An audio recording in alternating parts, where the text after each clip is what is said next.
Negative. We've been here a week, Houston. Let's just finish this. 5 hours off the reservation, and I show 30%. Damages to Explorer. Arquette. Ryan, where's home?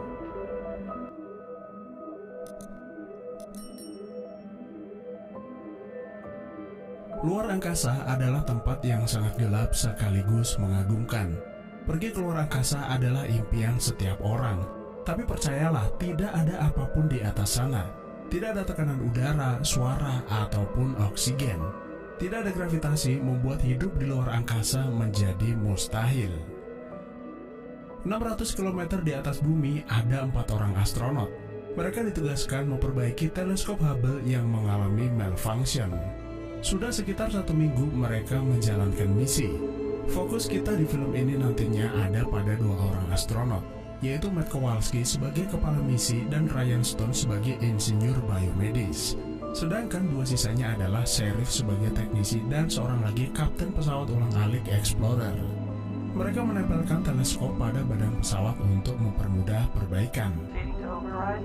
Then all of a sudden I look up. Ryan berkata masih terdapat masalah pada panel komunikasinya. Butuh waktu sekitar 1 jam untuk menyelesaikannya. Hari ini adalah hari terakhir misi. Perbaikan hampir selesai dan besok mereka bisa pulang ke bumi. Been here a week, Houston. Let's just finish this. Sementara itu, Kowalski berputar-putar menggunakan jet udaranya. Ia ingin memecahkan rekor seberapa lama manusia itu bisa melakukan EVA dengan sisa bahan bakar 30% atau 5 jam penggunaan. Nah, buat teman-teman yang belum tahu, EVA adalah singkatan dari Extravehicular Activity, yang artinya melakukan aktivitas di luar pesawat angkasa. Mission Control di bumi, Houston juga melakukan komunikasi secara intensif untuk memastikan misi berjalan dengan baik.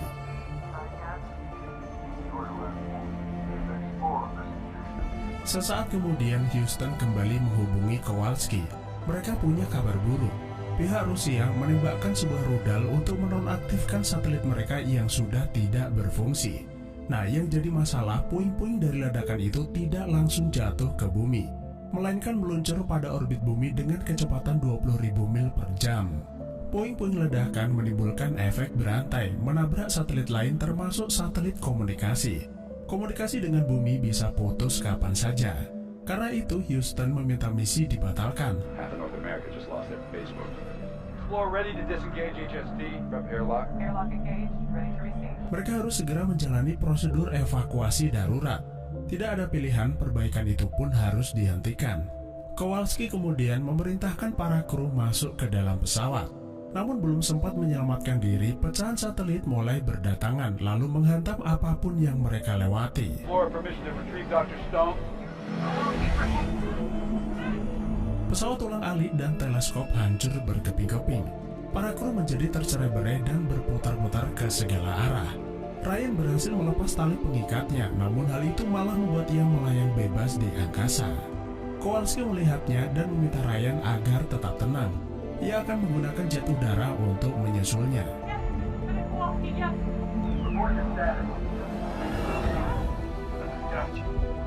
Setelah mereka bertemu, Kowalski mengikat tali agar mereka tidak terpisah, lalu bersama-sama kembali ke pesawat mereka.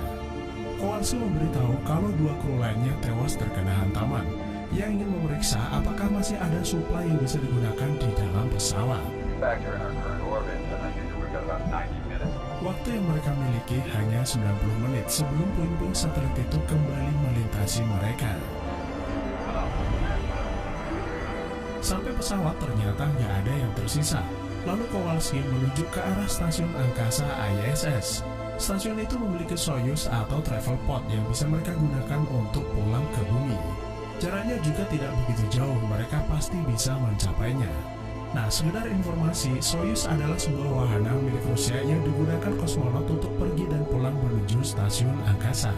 Alasan NASA menggunakannya karena sejauh ini Soyuz dianggap paling aman dan efektif. Sejarah pernah membuktikan bahwa dahulu Amerika jauh tertinggal dalam hal antariksa dengan Uni Soviet.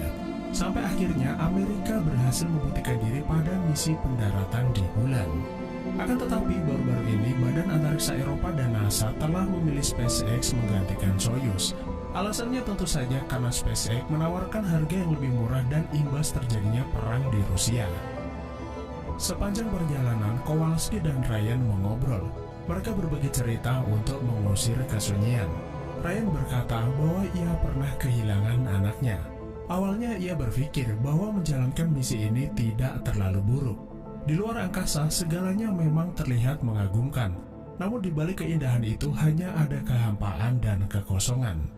Tanpa terasa, ISS semakin dekat, namun oksigen milik Ryan hanya tersisa 1%. Kowalski menenangkannya kalau di bajunya juga terdapat cadangan oksigen. Lalu Kowalski mencoba menghubungi ISS, namun tidak ada jawaban. Ada kemungkinan kru yang di sana sudah melakukan prosedur evakuasi. Terlihat sekoci yang tersisa hanya tinggal 1, namun terdapat kerusakan pada permukaannya dan parachutnya sudah mengembang. Sangat tidak memungkinkan mereka menggunakannya untuk pulang ke bumi.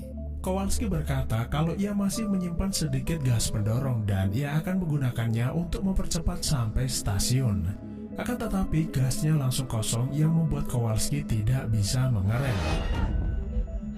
Mereka menabrak stasiun yang membuat tali pengikat mereka terlepas. Beruntung kaki Ryan tersangkut kabel dan ia berhasil menangkap tali Kowalski sebelum ia terbang bebas. Namun gaya tarik Kowalski terlalu besar. Tali yang membelit Ryan pun perlahan mulai lepas. Kowalski berkata kalau ia harus melepas tali itu agar Ryan tidak ikut terlempar bersamanya. Demi menyelamatkan Ryan, Kowalski rela mengorbankan diri melayang jauh ke angkasa. Sementara Ryan tertarik kembali menuju stasiun. Kowalski kemudian menghubungi Ryan lalu memintanya segera masuk ke dalam ISS. Ia memberitahu kalau Soyuz masih bisa digunakan untuk menuju stasiun Tiangong milik Cina. Di sana juga terdapat pot penyelamat yang bisa ia gunakan untuk mendarat di bumi. Setelah masuk stasiun, Ryan melepas baju angkasanya lalu pergi ke ruang komunikasi untuk menghubungi Kowalski. Namun sayangnya tidak ada jawaban. Ada kemungkinan jangkauannya terlalu jauh dan oksigen miliknya telah habis, yang artinya Kowalski telah meninggal dunia.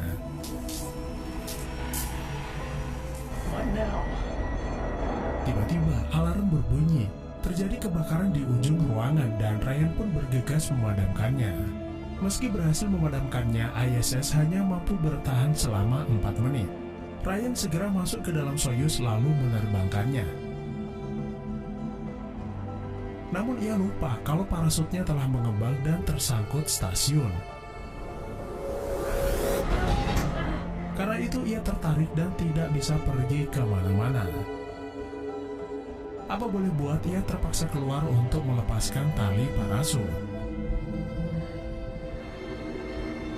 Tidak terasa 90 menit berlalu sejak mereka terhantam puing-puing satelit. Dan kini puing-puing itu kembali melintas menghancurkan apapun yang dilewatinya termasuk ISS. Namun berkat kejadian tersebut tali parasutnya terlepas. Setelah itu Ryan mengarahkan Soyuz menuju stasiun Tiangong milik Cina. Jaraknya juga tidak begitu jauh, sekitar 100 mil.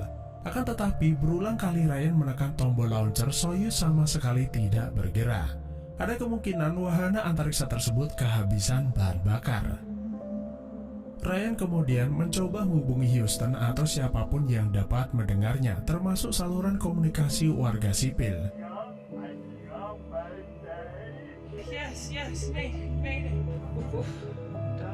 Terdengar ada suara anak kecil dan anjing menggonggong.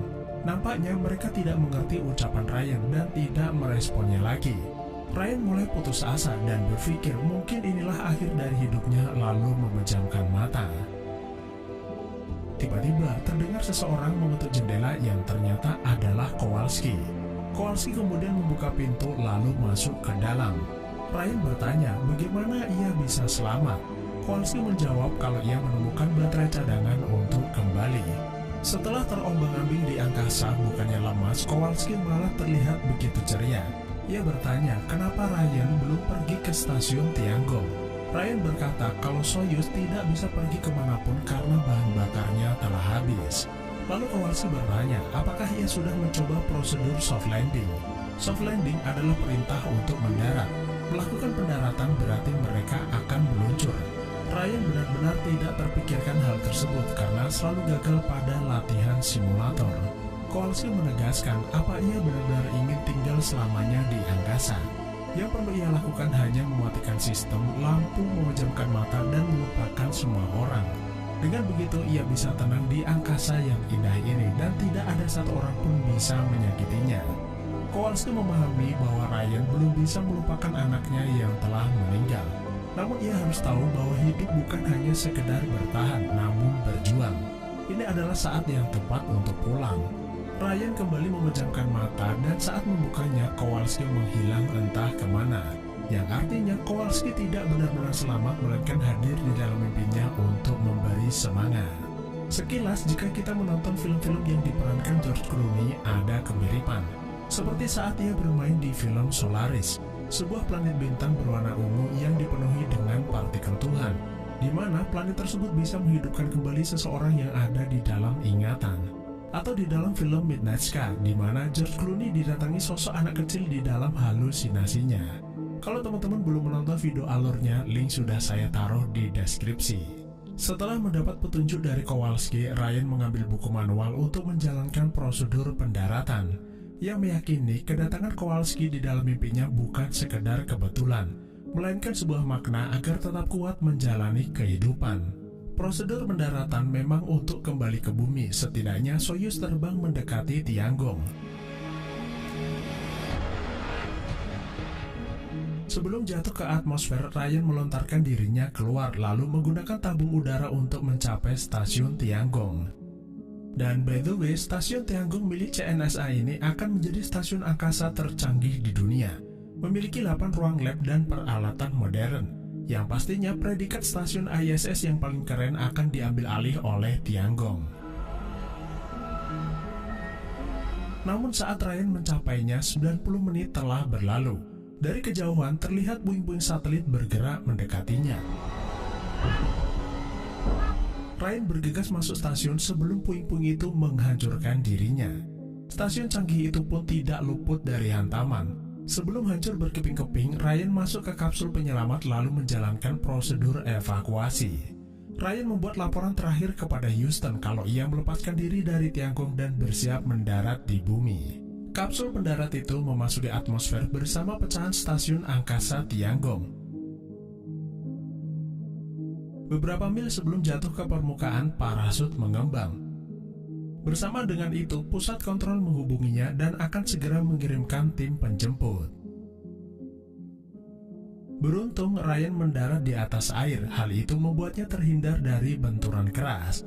Dan akhirnya setelah melewati situasi mengerikan di orbit bumi, Ryan berhasil kembali ke bumi dan akhirnya film pun selesai.